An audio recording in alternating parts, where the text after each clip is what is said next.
Hello viewers at home, thank you once again for tuning in to another episode of Dinner Guide. I am your host Chef Andy, and today, as mentioned, we're going to be working on a biryani. We're going to be working on a very simple mutton one. So before we begin the process, I'm going to first of all begin by showing you some of the ingredients we're going to be working with today. So very simply, from the front, you'll require 1 piece of bay leaf. You'll require also a teaspoon of some cardamom pods, about a teaspoon as well of some mustard seeds, 1 cube there of beef stock. You'll require some curry powder and some cinnamon sticks, some chopped garlic, some paprika powder, and some butter there. You'll also require 1 tablespoon of tomato paste, some minced ginger, and a very small tablespoon of sultanas. You'll require also 2 small red onions, 2 tomatoes, about 200 grams of some mutton on the bone, some plain yogurt or Greek yogurt. You also require some coriander leaves, some oil for cooking, some salt, and some black pepper for seasoning. But before we jump into the process of preparing this simple dish, we are going to take a break, allowing you to grab your pens and papers if you're taking notes, and we'll see you after a very short break. See you in a while.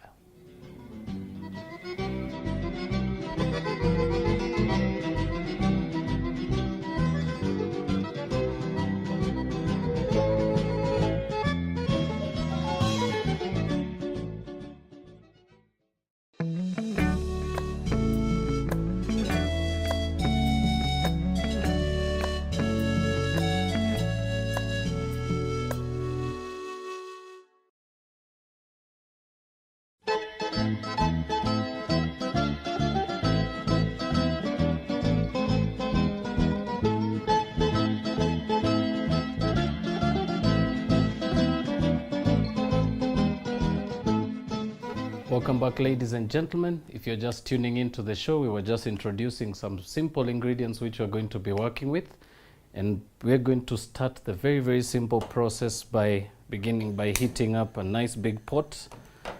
For those of you who may wonder what is the nicest pot or the most ideal pot for making this dish, any pot that particularly has a thick base will always give you an advantage. For one, it will allow for your meat to cook very fast. So if you can actually be able to get your hands on a very thick base pot, it will work. Alternatively, you can also use a nice big pot that will allow for the mixture to really blend in well. So very particularly, if you do have a non-stick pan or any big pot that's non-stick particularly, it will actually still give you a very good finish.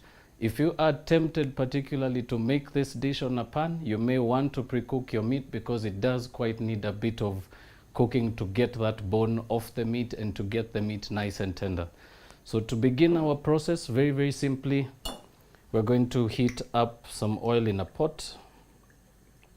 So about 1.5 tablespoons will do for this recipe. To that, I will also add 1/2 tablespoon of butter.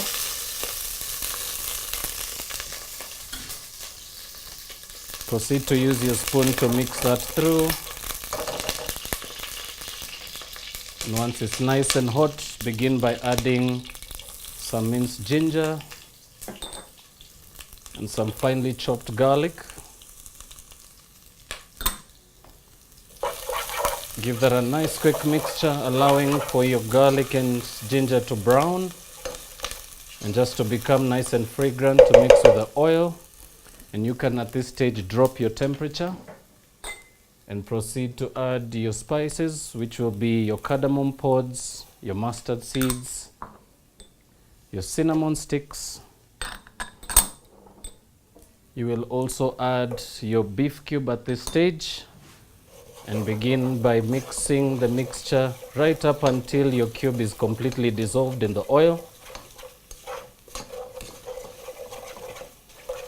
And of course, very, very importantly, always pay attention to your pot at this stage. It is very, very simple to burn your spices at this stage.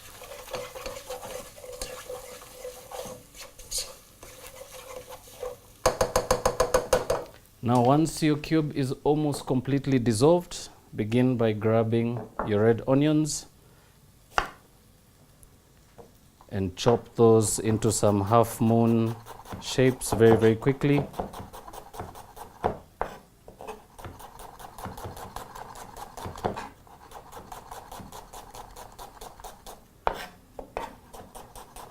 You can actually also improvise with a bit of leeks for this recipe. You don't particularly have to stick with red onion. Remember, a big variety of onion does come available in your retail outlets. So I will recommend, if you do have some leeks, some chives, it will also make quite a bit of impact with flavor for this recipe.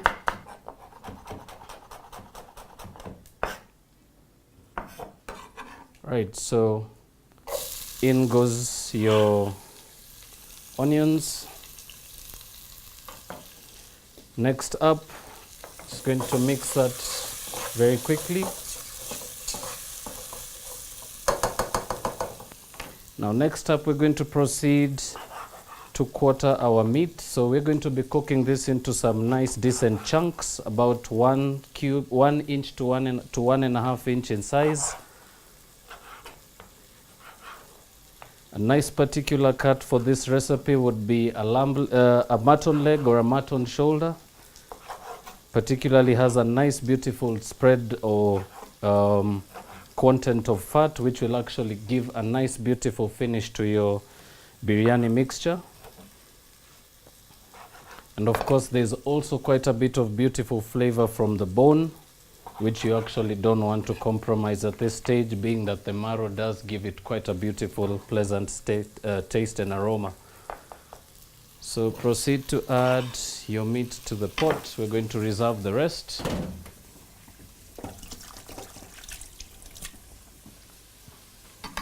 So going to change our knife, and very quickly, just to avoid contamination with your food, turn your board around. Now we're going to continue frying this at high heat for anywhere between 5 to 6 minutes, constantly turning the mixture around, making sure to get a nice beautiful browning of your meat evenly.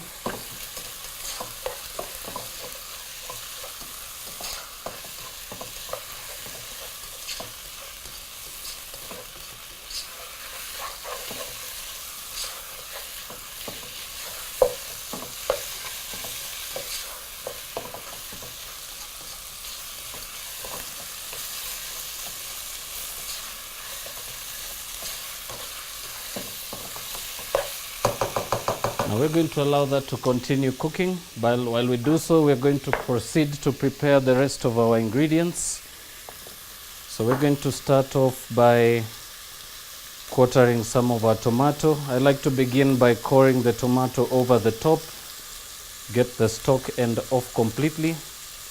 This always allows for you to actually get rid of it and allow for you to continue to chop your tomato very simply. So about 1 inch cubes as well. Those will break up nice and evenly in the pot. You can also alternatively choose to blend your tomatoes. Pureeing them will actually also allow for you to get a nice puree consistency.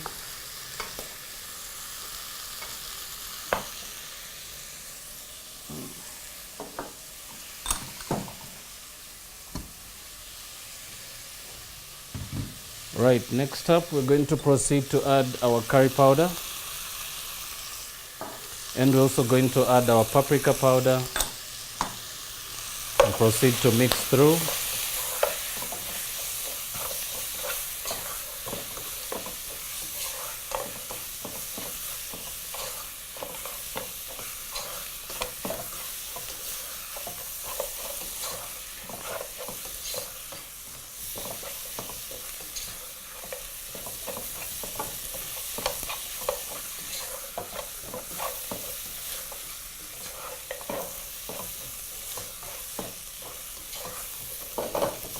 Right, while that continues to cook, we're going to proceed to add our tomato paste to the mixture. So I'm using about a 3/4 tablespoon to this mixture.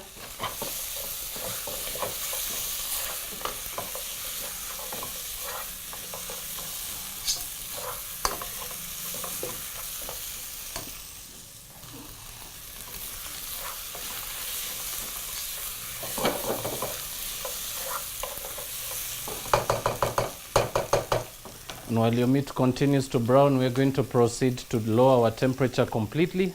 We're also going to allow for that to continue cooking, but before we allow that to proceed, very importantly, always very important to add a small dash of oil to your, small dash of water to your pot.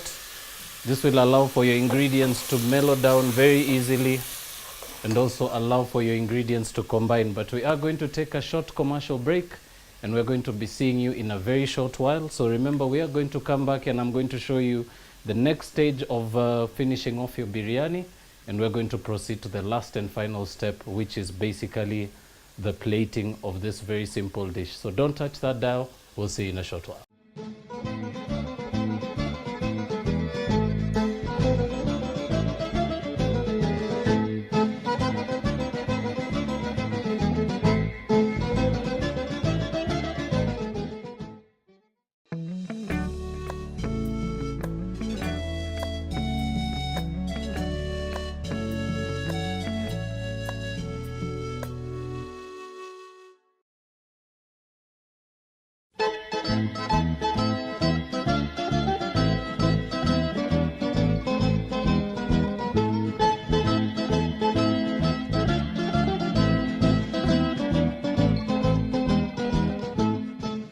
Welcome back, ladies and gentlemen. For those of you who are just catching up, we were just finishing off the first part of our cooking, which is the braising of our mutton. Now we're going to proceed to add in our tomatoes and now proceed to cook the mixture at high heat. Proceed to mix together.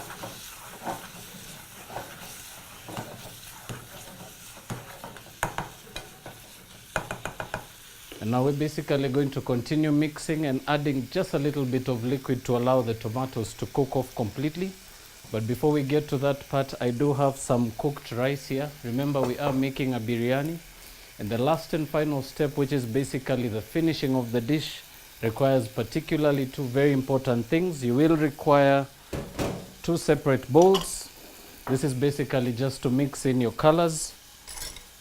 Now for this particular technique, I'm going to be working with a bit of some red food color, and I'm also going to be working with a bit of some turmeric powder.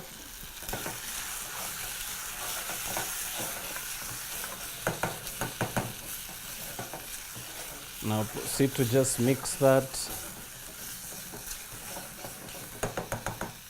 Allow that to continue cooking. So we're going to come back to this side very shortly. And now for the first step, we're going to begin by adding a bit of some red food color to one bowl and a bit of turmeric powder to another. And you're just basically simply just going to add a bit of water to each bowl, using a spoon to mix through. Proceed to do the same with the red one.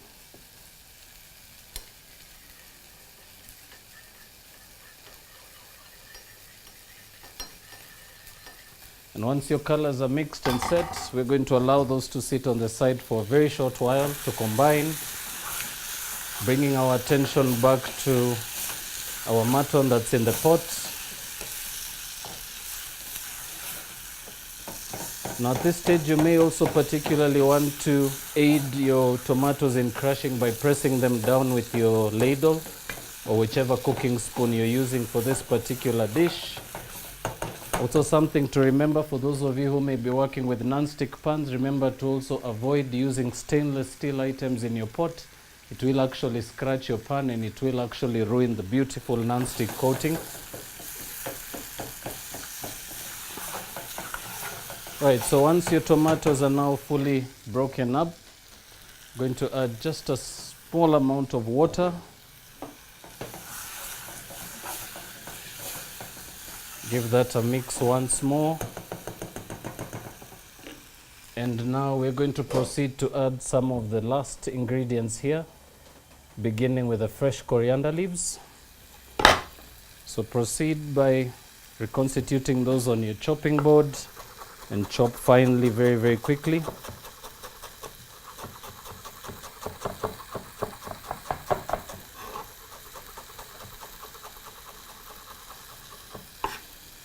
Once that is done, proceed to add to your pot.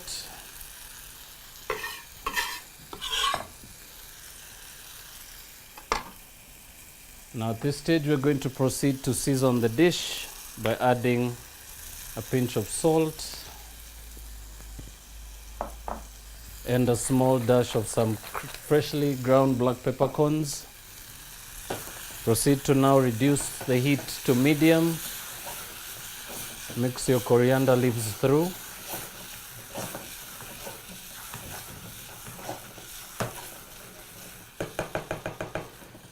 Now we come to the last and final step of this dish. So you're going to begin very, very simply by lowering your temperature completely and proceed to add your rice right over your pot.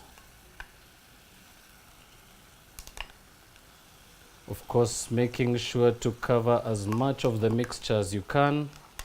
Remember, this particular step basically rehydrates the rice, allows it to fully cook. Remember, the rice that you're going to be adding to your biryani should be cooked at least 3/4 way. So anywhere between 6 to 8 minutes.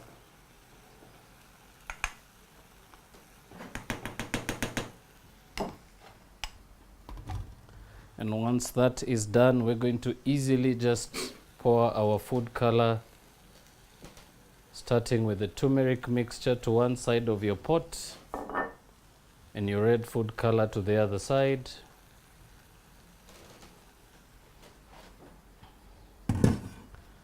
And all you're going to do now is allow that to continue cooking undisturbed at very low heat. Proceed to also add your sultanas right over the top.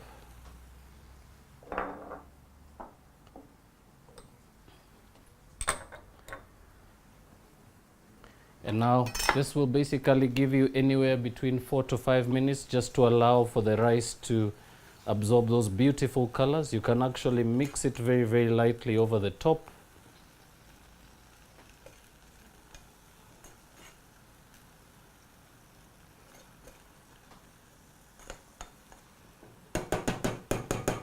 Right, so all you need to do now is allow that to continue to cook at very low heat, of course making sure to allow for the mixture to completely absorb the fluids or the liquids that are in your pot. And basically your last and final step will be basically moving this to your plate. So for that you'll require a nice big ladle. And now we're going to proceed to turn the heat off completely. And all you need to do now is proceed to grab the plate of choice and very, very simply begin by scooping the mixture through the middle, making sure that your spoon goes right all the way to the bottom of the pot, and proceed to plate your biryani.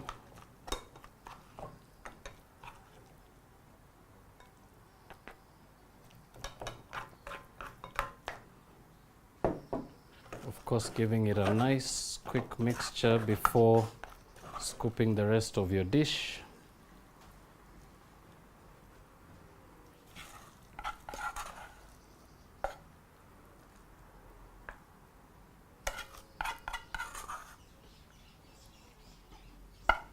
Right, now once you're done plating, you can place your plate right over the plate of choice and proceed to garnish your dish very, very simply by adding some stalks of some freshly